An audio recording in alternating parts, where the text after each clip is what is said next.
Hi, everyone. My name's Greg Knight. I'm Ricardo Avila. It's time to update our Take Two promo, and so we've broken out our Gen Z slang machine for Ricardo once again so that he can communicate with the kids. I hate this.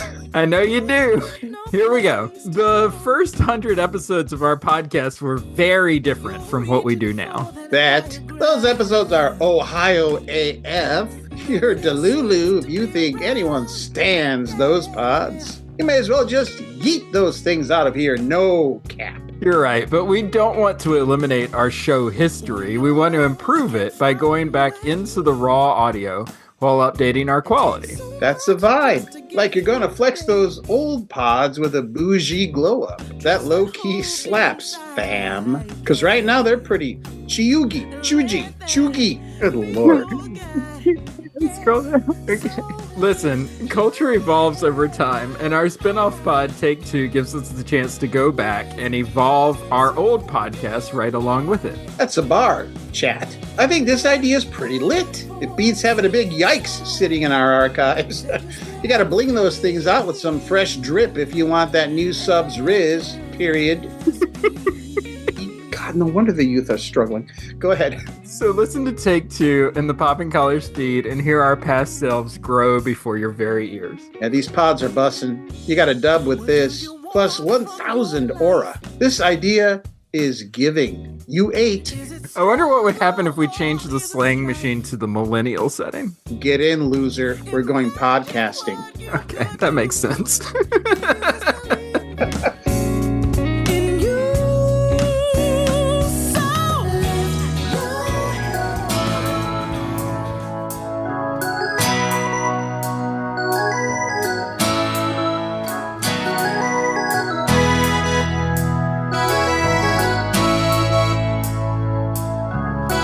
Hi, I'm Greg Knight.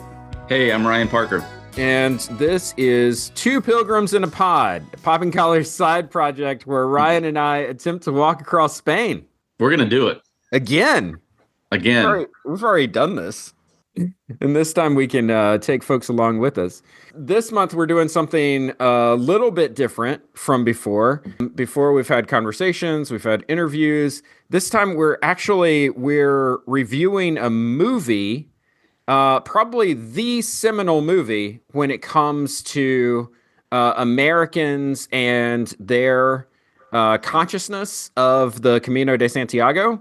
No question. Yeah. And that is the 2010, 2011. You know they finished production in 2010. That's right. Released in 2011. That is the movie The Way. Come on, a father-son trip. It'll be fun. Yeah, right. You know, most people don't have the luxury of just picking up and leaving it all behind, Daniel. We agreed that if I let you take me to the airport, you wouldn't lecture me about how I'm ruining my life. I lied. Hello. Are you the father of Daniel Avery? He was walking the road to Santiago de Compostela, 800 kilometers on the northwestern coast of Spain. This is everything he had when we found him. People have walked the path for over 1,000 years. The way is a very personal journey, Mr. Avery. Daniel was my only child. We're gonna walk the Camino de Santiago, both of us. Tom, this is the way. Hi, I'm Joost. There's no mystery why I'm doing this trick. Oh, look at cheesemakers. Hola. Hey, Tom, wait. Yeah, you should try some. No, thanks. Tom! Tom, it's me! Wait, I'm from Amsterdam. Dutch, huh? What are you looking to score? I love this guy. It wears off quick, I promise. Hello, I'm Jack from Ireland. How long have you been out here? On the Camino or on this particular spot? You pick. Well, geez, it's hard to say. So what is it, on pilgrimage to change your life? Something like that. That box with the ashes. My son. That's brilliant. I mean, tragic, of course, but brilliant. Oh, no! Tom, your son. I am so sorry. I had no idea. My son was almost 40. Yeah, but he'll always be your baby. What was your son like? smart, confident, stubborn. Pissed me off a lot. Was a lot like you.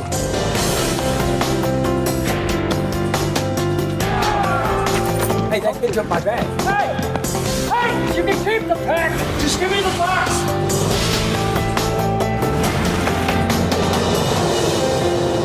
You don't choose a life, Dad.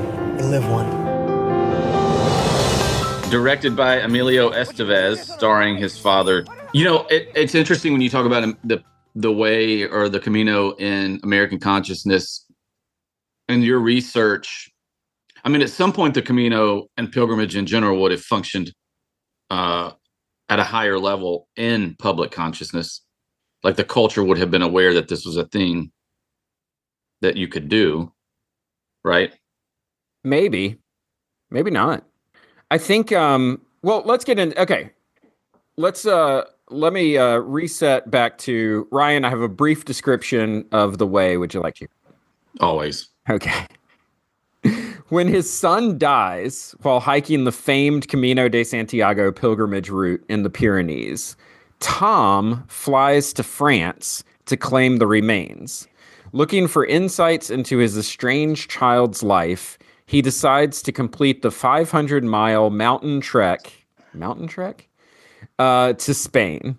Tom soon joins up with other travelers and realizes they're all searching for something. So Ryan, this is a great point. What it is that you just talked about, this idea of consciousness and who's aware of this route and before this movie. What is your history with the movie The Way? Like, how did you discover it? And did you know about the Camino before you watched it?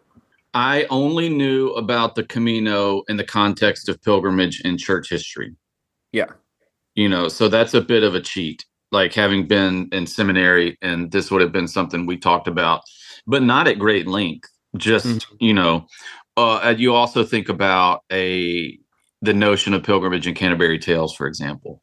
Right.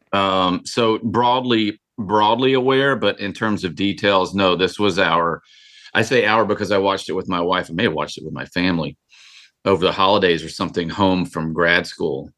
Close to its release, it probably would have been a DVD rental kind of thing. But no, it was kind of my first real exposure. But even then, I don't know if I thought about, oh, we should do that one day. I'm sure we did because I love to travel. And if I remember correctly, I think we watched it around the time we were preparing to go travel around the world, which we did in 2012. But it was another film that I know we're going to talk about later that really pushed both of us to go on the Camino. But yeah. So the history of the way was just, I think it was like, oh, this sounds cool. Let's check it out. Yeah. So for me, it was, I discovered this movie streaming on Netflix. I vividly remember that. It was like in my queue. And I don't even know why I put it in there, except that, you know, I probably just saw Martin Sheen, and this would have been like just after West Wing kind of stuff. So he would have still been floating around out there in the pop culture landscape. But I had no idea about the Camino. I didn't grow up Catholic. Pilgrimage routes just weren't, like, I knew about the idea of pilgrimage, but I always thought of them as sort of like old school, ancient historical practices. Things that people did back when the Canterbury Tales were written and stuff like that. Or, you know, you think of pilgrimage and you think of things like the Hajj or visiting the temple, you know, that kind of thing. Like not necessarily even a Christian act, right? And so I remember watching this movie and thinking, oh, it's kind of like the Appalachian Trail in Spain. That was my initial take on it when I first saw it. And it's funny because this movie, the way that it plays out, and, you know, the fact that they're kind of sleeping out in the open sometimes in albergues, stuff like that. It's a very unusual look at the Camino. So I can see why I would have been confused as to what this actually was, based on this movie. Yeah, I think it gets at the 30,000 foot view of what this thing is, what this journey can be. There are parts of it that are weird, that are cinematic, dramatic. that I just don't think are things people do. Yeah. But there's no one way. I mean, like the film intimates, everybody walks it for their own reason. Right. And that is part of shaping the journey. So, yeah, there are elements now having, Amy was like, why are you watching that? And I was like, podcast. But, and I said, also, I haven't seen it since we walked the Camino. Yeah. So it was really cool to see some spots that I remembered. Yeah. I think a couple of places we actually stayed were featured in the film, but also there were moments where I'm like, wait, what? You're That's right. not- Yeah. Yeah. And we can get into that in a minute. Yeah, So, I think we'll have a longer conversation about expectation versus reality, or like film versus reality, a little bit later on. Before we get there, though, what were your initial takes on this rewatch? What stood out to you when you were rewatching this time? Well, just the beauty of it. I found myself going back into my photos on my phone, like as I was watching it. It was still surprisingly emotional for me. Yeah. I think there's an emotional resonance to it that I wasn't expecting on the rewatch, even as some of the dialogue was just so tinny. Like, right, man, the kind of back and forth, especially with the Canadian woman, it just felt so forced and weird. Then it was also like just the similarities, like I said, of places that I could remember, and the feelings of, I don't know if we're going to start getting into themes here, but just a couple of things stood out to me. The feeling of camaraderie, of instant kinship and connection. Yeah. Of hospitality, of generosity, just kindness. And we also befriended a very gregarious Dutchman on our journey. Oh, okay. So, it's all of those. It's those things really stood out. Hoi, buen camino. My name is Joost. I'm from Amsterdam. Dutch, huh? Got any drugs? Oh, I love this girl. Wears off quick, I promise. You know each other? Sort of. What are you looking to score? Oh, something for sleep. I've had trouble sleeping for the past, I don't know, a couple of years. You folks mind doing this drug deal while we walk? I got some Ambien. Or something stronger, if that's your pleasure. I love this guy. It wears off quick, I promise. Come with us. Don't wait.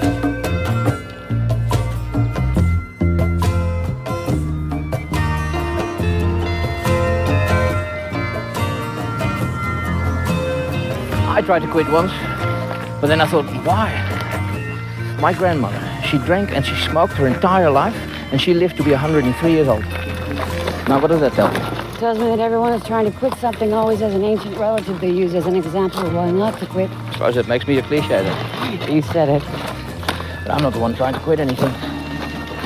Yeah, well, we keep walking at this pace. Quitting isn't going to be the problem. Surviving will be. Yeah, nothing super negative, just really just the dialogue, but I was surprised at kind of how well it held up for me. So I have a scorching hot take to get us started. It's a little mean-spirited, but go with me on this. Daniel, who is the character that's played by Emilio Estevez, he's the son.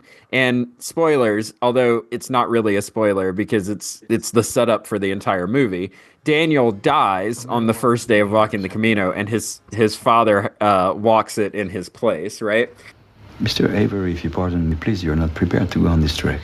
You have no equipment or... I've got Danny's backpack and all his stuff. But you haven't trained for this walk. And no disrespect, you're more than 60 years old. So it'll take me a bit longer than most. You'll be lucky if you finish in 2 months. And I better get started. Daniel Avery may be the worst pilgrim in Camino history. Like, okay, and I base that on... Unless he... I know where you're going. Yeah, I base that on when Tom gets his Compostela, when they arrive in Santiago. The date on that Compostela is November 5th, which means that if Daniel was walking, he was walking either in August or September, when it is clear, sunshiny, perfect weather conditions. This is not like off-season walking through the Pyrenees. This is and when we walked. somehow he got off trail, like This on is the when- first day. This is when we walked. I don't remember a day of dense fog, and it sprinkled on us one day on the entire month and a half that we walked Camino. He was in ideal walking conditions and somehow And figured also, out a by the to way, screw it up. about the worst that could happen. Maybe you fall down a look. There is it possible that you fall down a steep slope and hit your head on a rock? Sure. I mean, that is a real. Everybody says the first day of the Camino is the hardest. It's really the first week because the Pyrenees is a lot of loose soil. It's a lot of gravel, a lot of big rocks that you have to navigate, especially going downhill. Mhm. So I could understand that, but the likelihood of that is very low. You're not on a cliffside. You're going and that's up what it and makes it look over like. a He hill. plummeted over a cliff, and that's just Yeah. not. That's just not the topography of day Right. one. Yeah, Right. Yeah. but So it makes for great dramatic setup, of course. I guess so. For dramatic stakes, that's great. But I stand by Daniel Avery, worst Camino pilgrim in history. A couple of other not as hot takes. Jeans, hiking in jeans. Holy move. cow, dude. Chafing. I don't know Chafing. how you would walk that distance in jeans. I don't know how you would wash them. I don't know how they would dry. That is just crazy. I know. Again, it's adapted for the screen, but they were in different clothes every time. Every day was a different pair of clothes, and I'm like, no, that's not how that works either. You gotta shower in your underwear, rinse out your shirts, and then hang them up overnight, and then put them back on, or you wear them, 2 days later. Like That's right. Martin Sheen had on, Tom had on button-ups and sweater pullovers. I was like, Right. come on, guy. Like, I mean, he's not ready. But And they Emilio weren't even his Estevez was not clothes. packing those clothes. Yeah. They weren't even his clothes. That's what Daniel packed for a hike that he was doing in August. Like, that's wild. Okay. And then the other one is, there's this big deal about the Canadian woman and her smoking and stuff. I got to tell you, if you're walking the Camino, be prepared to be surrounded by smoking, especially Italians. They love ripping those things off, and they'll do like a pack and a half, like on the trail and when they finally get done at the end of the day at the Alberta. And live to 95. Yeah, there weren't Yeah. nearly enough smoking Italians in this movie. Okay, let's go with some takes on what it gets right. I feel like we're Colin Cowherd, where Colin was right, where Colin was wrong. Where was the way right for you first? It's the beauty. Yeah, it's the beauty of the scenery and stuff. Like when you finally make it to sort of montage moments, that's exactly it. That's like it is sort of this peaceful stroll through some of the prettiest area that you would ever see. I will say this, they do a thing in this movie where they front load the narrative. So like a lot of the story that we get happens in the space between St. John and Burgos. It's really the first Like act, the isn't it? first 10 days maybe of the journey. And then they really fast forward to Santiago from that point on. So, but that's the prettiest spots. That's a lot of the more prettier spots. And so, I will Because to be say clear, that. there are some not so pretty spots along the way. Exactly. Yeah. They montage through the walking beside the road for, 10 kilometers in the heat kind of thing. Yeah. Yeah, any outskirts of a city. Right. And you do, and that's what I think I was surprised, not surprised, but well, maybe about how many big cities you actually walk through. Like when the priest says, take a day and explore the cathedral and stuff. At one of the visions we had for our Camino was to walk basically as quickly as we could and then go vacation somewhere and like put our feet up. But then we realized, oh wait, we're passing through cities that we ordinarily wouldn't fly to, and so what if we took a day or two in these places to rest, but also to explore these beautiful places that, you know, I think is also appreciating the art and the history and the architecture along the way as part of the journey, or experiencing it as part of the journey. So, you know, I felt that's part of the beauty. I mean, you saw some of the cathedrals, certainly see the Cathedral of St. James at the end. I was really struck by I said this before, but the camaraderie. And this is why I think a project like this is so important in times, you know, that we live, because it feels like they may not be lasting connections, but they're deep connections when you encounter people on pilgrimage. Yeah. Mm-hmm. And I mean, I still have phone numbers of people that we met, and occasionally I'll get a WhatsApp, you know, like especially around the holidays. There've been a couple of texts, you know, I'm going back out for another Camino, which is it's better than the alternative, right? Yeah. Which is disconnection or disagreement, you know, or conflict. And there's just something about that vulnerability of being out there where, you know, one of the things I could understand as the film went along with the Canadian character, but you would never encounter somebody like her on the Camino. No. Who was so abrasive at the start, ever. And even if somebody's dealing with some stuff, the fact that they're out there means they're willing to work through the stuff. And she's trying to work through her addiction and her past trauma. I want to be, you know, sympathetic to that for the character, but there's an immediate openness to one another.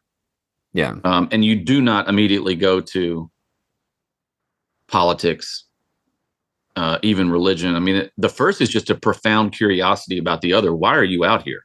Right. Yeah. Which this is a weird thing. I always come back to this. This is a weird thing to do.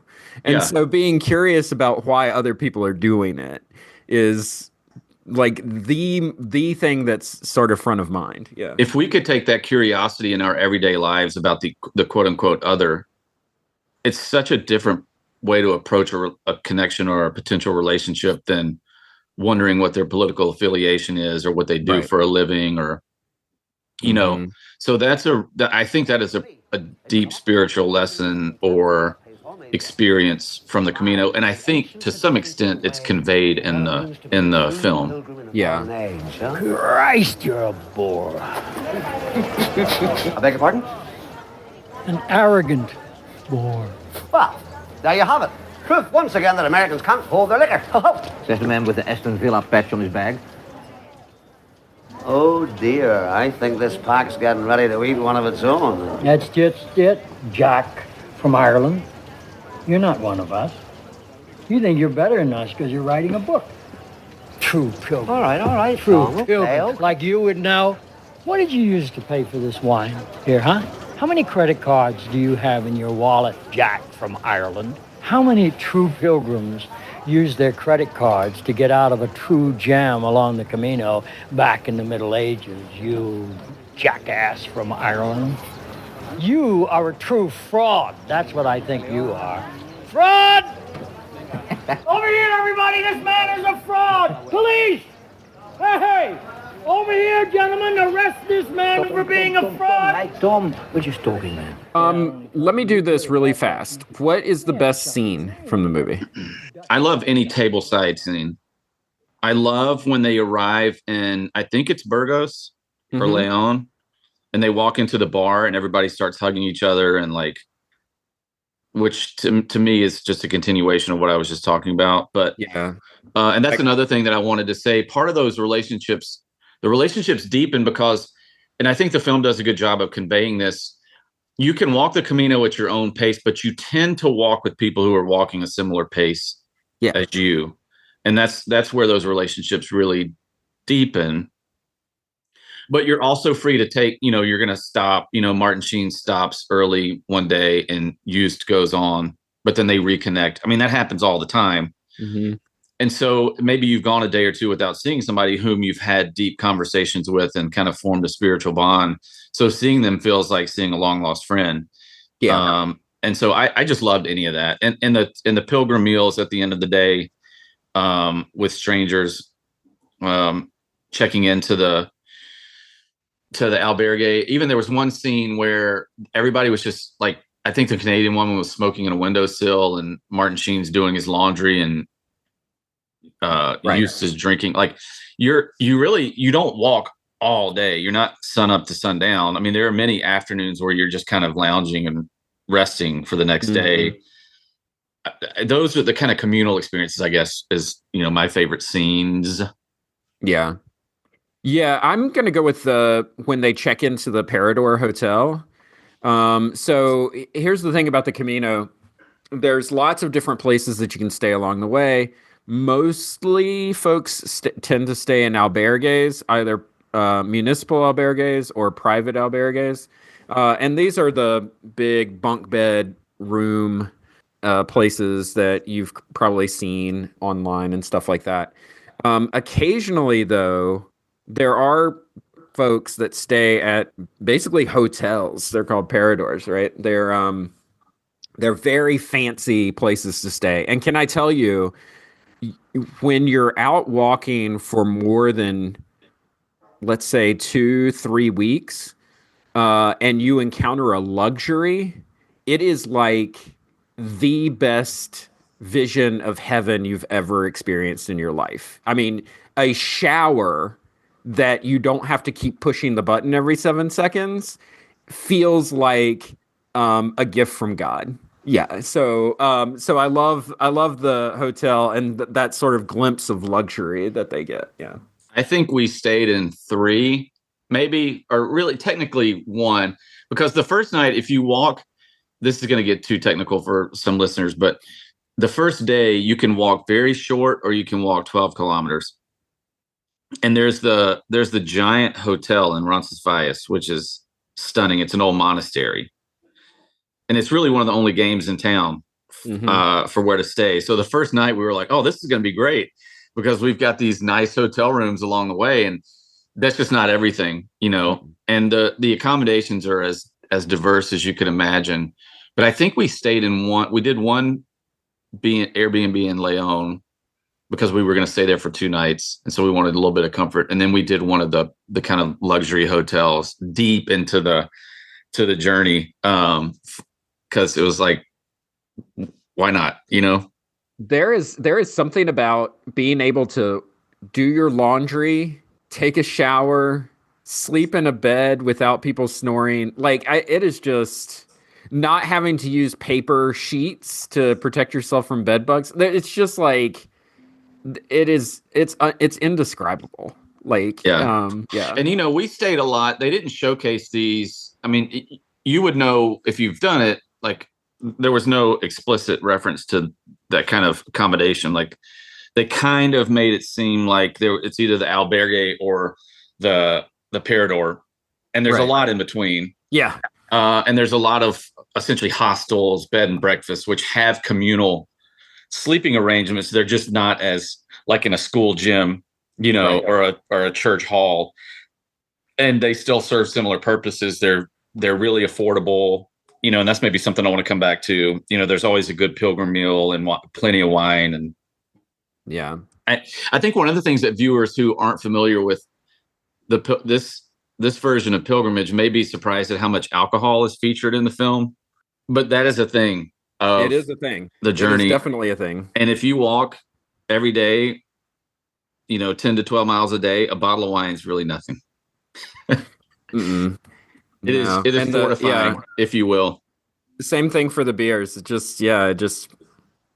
just knock it out. Yeah. It's for energy, as you says. Your metabolism is going crazy. Yeah. Best performance from the movie for you? There's nothing that really stands out, to be honest with you. I loved the shots at Emilio Estevez and his kind of quiet presence. Mm-hmm. I don't know that I have one. So that's actually I'm not trying to be evasive. Yeah, no, we are on the same page. That's actually mine. That was I was like Emilio Estevez. He pulls the trigger on Daniel's ghost or whatever showing up at like perfect moments and just in really clever ways where it's like you just sort of see him out of the corner of your eye, you look back and he's not there, and it's just like that's perfect. One of the earlier versions of that is it's one of the first or second night for Tom, and he's invited to a communal meal, and it's raucous, and people are arguing about history and drinking wine, and he looks up and he sees, his son looks at him, Daniel looks at him and kind of smiles, like, this is what I was getting after the whole time by telling you I need to go see the world. And it's just a look that conveys 2 minutes of dialogue, So yeah, I like that stuff. Yeah. Yeah. Let me give you some stats about the movie real quick. The Way opened on October 7th, 2011.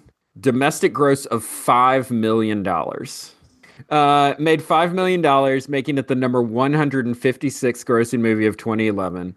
It's the number 6,680th top grossing movie of all time.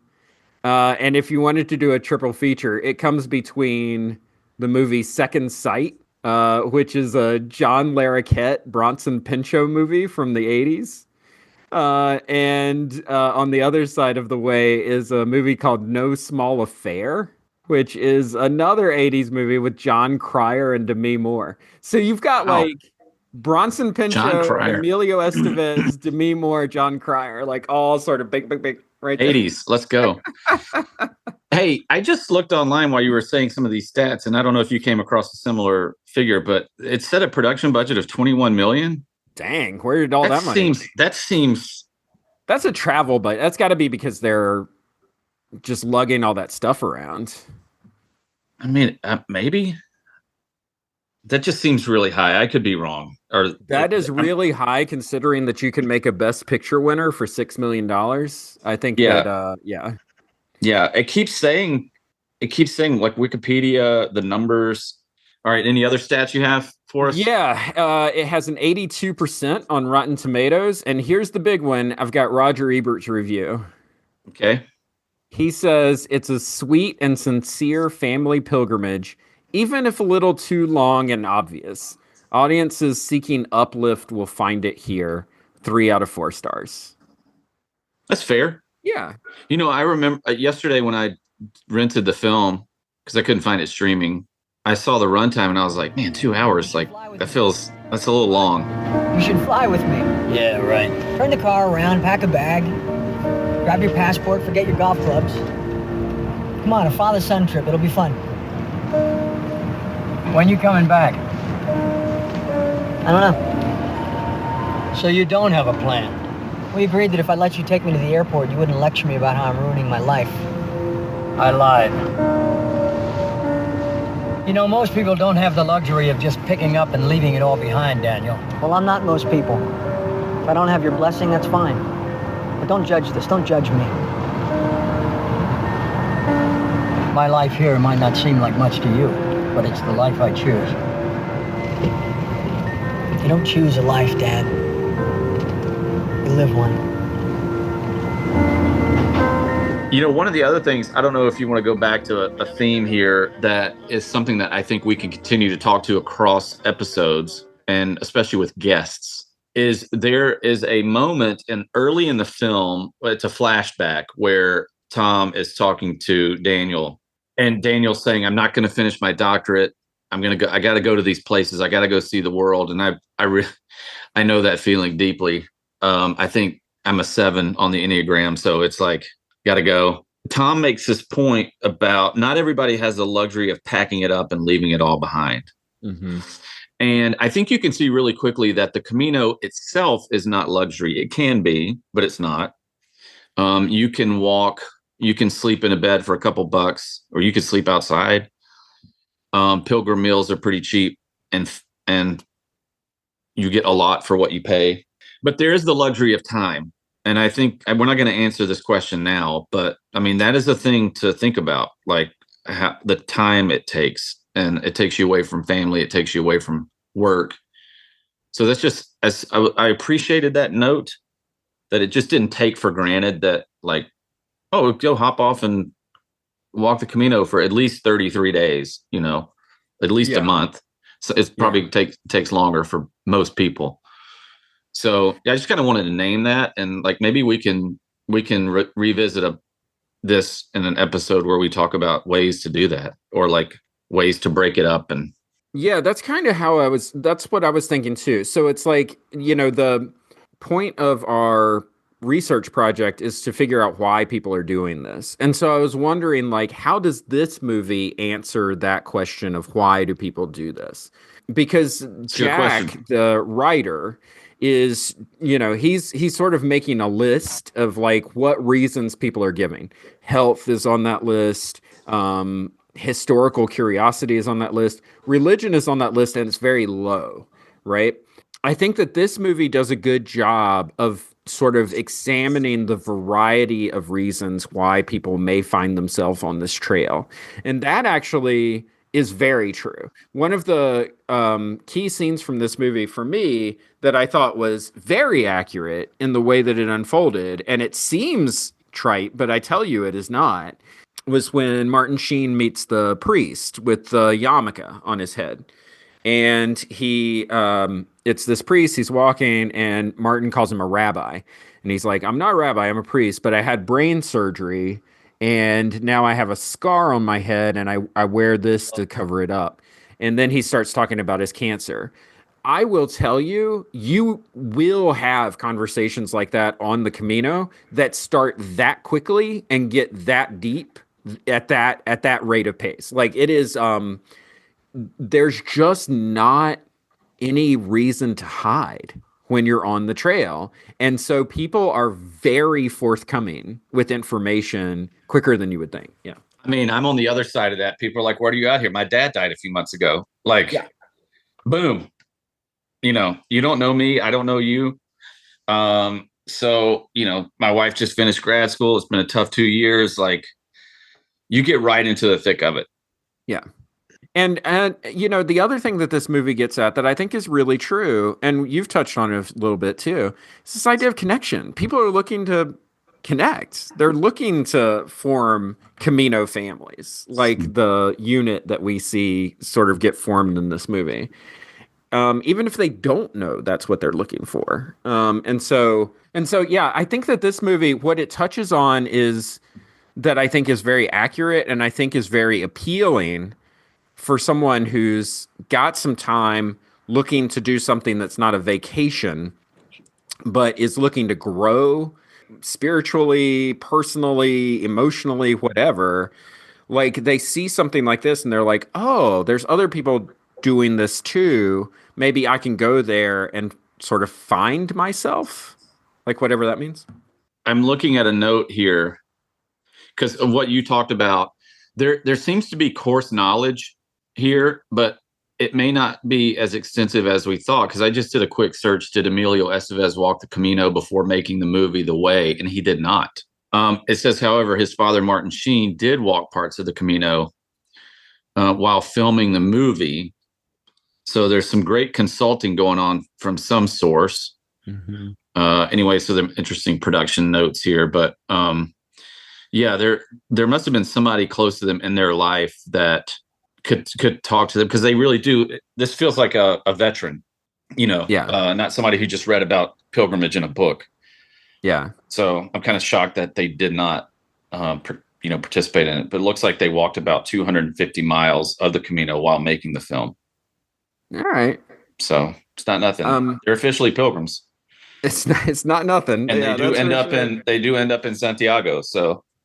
They do end up in Santiago. They end up in Murcia, which is interesting. A lot of people go to Finisterre, which is the Roman. Yeah, that's where the Roman road terminates. But Murcia goes sort of northwest, and so that's an interesting spot to end up. Any last takeaways? Okay, we're gonna put a bow on this. Okay, so who do you think this movie is for, Ryan? Old people.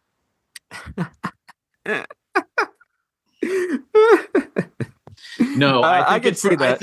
I think it's for everybody. I mean, I think it's for the spiritually curious. I think it's for, if you read it, it's the audience narratively, for the narrative is going to skew older, and for the cast, and that's okay. I mean, that's a huge audience. But I think that audience, based on what you said about people's desire for connection and experience, which is a defining characteristic, it seems, of younger generations.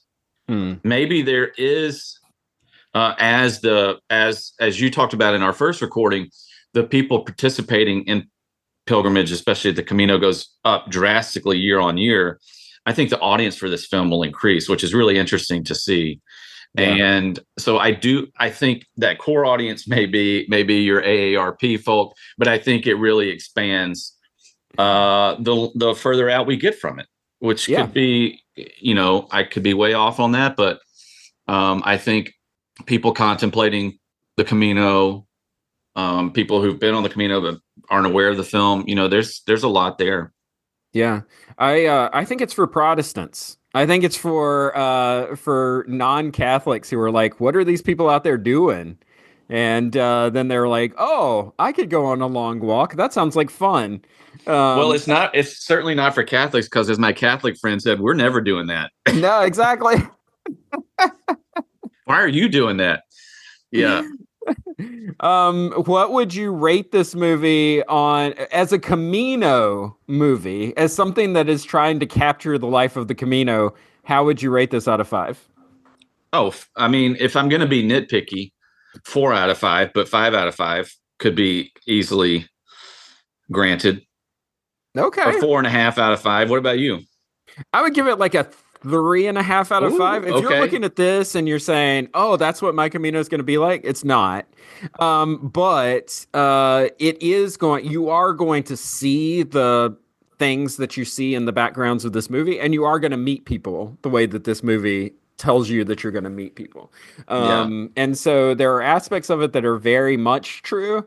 And yet you will never, your pack is never going to fall off a bridge into a river, and you're going to have to go swimming after it. And you're not going to have your pack stolen by gypsies in Burgos. Like, that's not going to happen. So no, nobody's stealing a stinky pack of clothes, because let me tell you, that stuff stinks. Our bags, man, we had to like fumigate those things when we got home. Gosh, disgusting. All right, that is it. The Way in the books. Okay, we have some more of these movies that are coming up, but next time, Ryan, I think you and I are going to have a conversation about the commercialism of the Camino. Is this something that is still a religious pilgrimage, a spiritual thing, or is this just sort of a branch of Spanish tourism? We're going to have that conversation next time. Thanks for walking the way with me, though. Enjoyed it. I look forward to doing it again. All right, we will see you next time.